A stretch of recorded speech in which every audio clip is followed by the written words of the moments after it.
All right, hello and welcome to the 2025 GAC. I'm Snell Cooke, your host with the Credit Union Connection. I'm here today with two excellent credit union leaders. We have Jonathan, or John Yeah, Taylor. either way. Either John way, Taylor, okay. yeah. And Shirley Senn, who are with FiSafe. Tell us what FiSafe is. Yeah, so FiSafe has been a project that was led by a CUSO called CU Soul, and I was the CEO of that. CU Soul is no longer, but really the goal of FiSafe and the purpose of it is to address the financial abuse aspects of domestic violence specifically, and using technology and empathy to make tempathy, to create a bridge for survivors to be able to find resources to snip all those threads of control that keep them held back from being able to move on. And so originally launched in Albuquerque, New Mexico with US Eagle Federal Credit Union, and the CUSO that I ran really ran this program, and then as that CUSO was going down, we said, okay, we need to keep this dream alive, and we spun up, myself and Shirley and two other gentlemen, Joe Wynn and Keith Wynn at Green Profit Solutions, and then Lori Mancuso spun up FiSafe with Purple Bridges, which is our charitable arm, our 501c3. Okay. Yeah. That was a lot of information. It is, I know. It's the way that I go. Awesome, though. There will be a test later. So. Shirley, how did you get involved? Why did you decide Well, it's to... kind of an interesting story. Yeah. Of course, you know my background being in the corporate arena, so I've had a chance to work with quite a few credit unions over the last 33 years. And in the last 10 in particular, I've been in the CDFI space with community development. So probably 7 years ago, I was working with a credit union in the Panhandle, and some of our research showed that there was a real problem, not just with divorce, but with domestic violence within some of these military areas. So we ended up helping this credit union write a grant for a women's empowerment program, in particular to help those that were going through divorce or domestic violence. But it really showed me that there's a bigger problem. And so this was just the tip of the iceberg and I'm a research geek, so I started doing more research, just realizing what a big problem this was, and then also just having this background, being a military spouse and being an ombudsman when my husband was in active duty Navy, and just I probably had at least one call a week of some type of domestic abuse or violence that we were having to address. And so last year, it was actually Linda White that brought JT and I together. Shout out to Linda. I did not know connector, JT, he did not know me, but she's like, I need to put the two of you together to do a presentation at the CULA conference. So we actually met 1 year ago this week. Nice. At GAC. So GAC does miracles for people helping people, but we just realized that we both have this passion. Yeah. When we think about the statistics just in general of domestic violence, 1 in 2 people know somebody that's gone through it, and 1 in 3 have actually been through it. So when we look around, one of the 3 of us statistically would be in that in that realm. And so it's really important because, as JT was saying, when we think about, finance drives everything that we do. Right. And without it, we can't buy groceries or even the ID side. There's so many things that are taken into control in these types of abusive relationships, that who better than credit unions to be the catalyst of that. But it needs more than just a counselor or a loan or a savings account. It does take some of these technology pieces to really capture some of those pieces that the credit unions don't have in their ecosystem. Right. So bringing this all together, it was just very dear to my heart.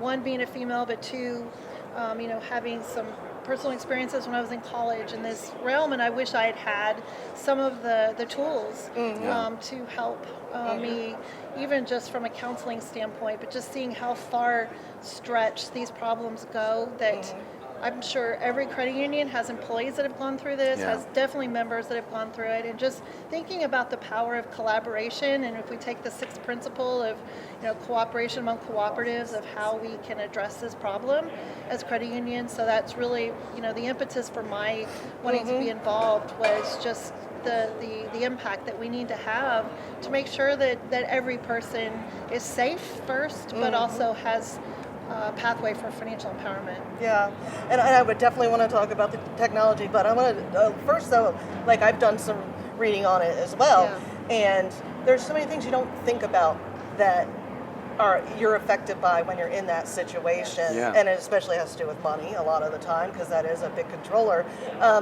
Talk about some specifics that situations that really can get at the crux of it for a credit union leader who might be considering, getting involved in this. Yeah, we've learned a lot, and like with anything you start, some things look great on paper, and then when you put it into practice, you learn along the way.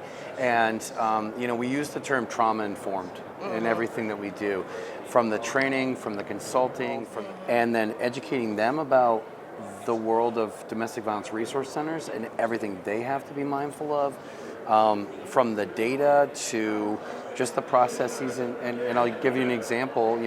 One of the credit unions was sending the welcome kit to the address that was provided when they start the new account. Well, that's not good in most cases, because if the abuser gets that welcome kit, well, what are you doing? One of the first things that a survivor typically will need is a new account, right? Just to separate, or just to create a place where they can start to squirrel funds away. And so things of that nature, that are important. Or can we do a soft pull up front so it isn't an indicator on the credit, because the abuser may be watching the credit? Sure. Or one that we learned the hard way was loan officers reaching out over and over again to try and make contact after they had gotten that lead from the resource center, and not being able to connect because the survivor was afraid of the abuser monitoring their phone. Right. Yep. And so the phone is under attack too. And so, if you control the money, if you control the credit, and if you control the phone, it's very, very difficult to get out. And so my role in this, just kind of being a techie and loving the fintech space, is going, how do we take technology and empathy and make tempathy? And just create that tech stack, that quilt, that creates the very best experience for the survivor, number one, but also for the resource centers, number two, who are doing this work, and then for the credit unions as well. So it can be as smooth as possible. But our job is to speak resource center to the credit unions and get them to learn that dialect. And for the credit unions, and for the resource centers to speak credit union a little bit and understand that dialect, because they're two different worlds, all while showing the credit unions how they can do well while doing good, with a program that highlights probably the strongest way that they can prove their purpose of people helping people. Exactly. Yeah, I was just talking about that earlier. I referenced a credit union that is a CDFI, and just the work that credit unions do to prove, to justify their tax exemption every day. Correct. I mean, because that 21% or whatever it is that they're saving right now is what the funds they use to do these things. Correct. Right? Exactly. So I don't know, Shirley, you got anything to follow up on that as far as like examples that like credit union, and I'm going to say especially men, because men aren't often the victim. Right. But they are sometimes. They are. They are.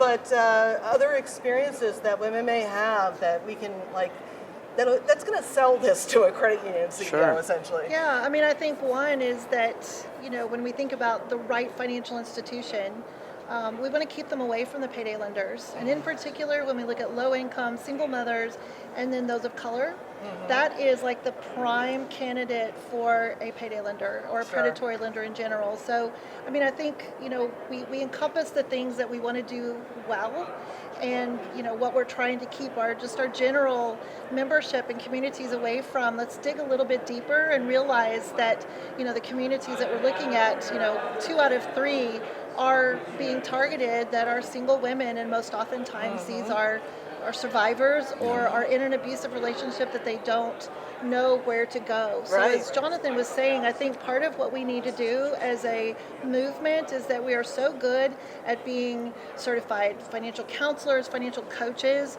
but I think it goes beyond that. We have to understand that we don't want to re-traumatize. And so when we think about the programs that are out there to kind of level up what we're doing as financial counselors, to really take the opportunity to embed, 1, 2, 3 people, however many in your in your ecosystem of counselors that understand that somebody may come in and maybe the first thing you need to talk to them about is not, hey, let's do a budget for you, but having this understanding of what we're calling compassionate banking, Right. being able to pick up on the terminology that recognizes somebody may be going through something, and instead saying, hey, maybe we have this resource over here, this community partner that you may want to talk to, and recognizing that. So I think that's a big part of it as well. So, but also allowing the credit union to know when it's appropriate, when someone comes in and we've identified them potentially as a survivor, being able to immediately send them to the right partner so that when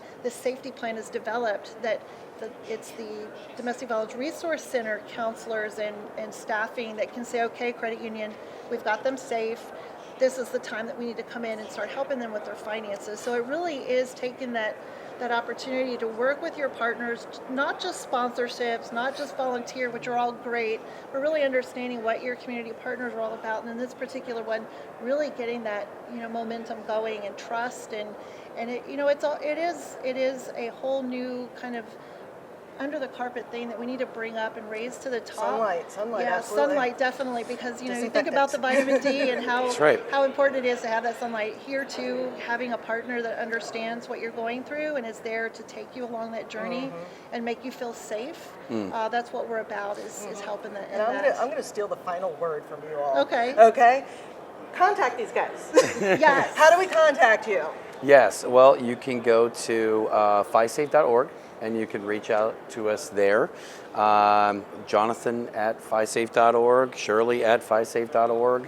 Awesome. 207-653-8559. That's my cell phone. Call me. 904-861-4477. We will take your calls because, like I said, we are here simply to help the credit unions do what they do and level it up and help them do the best. Awesome. Thank you so much for being here. I appreciate it. Thank you. Appreciate it. And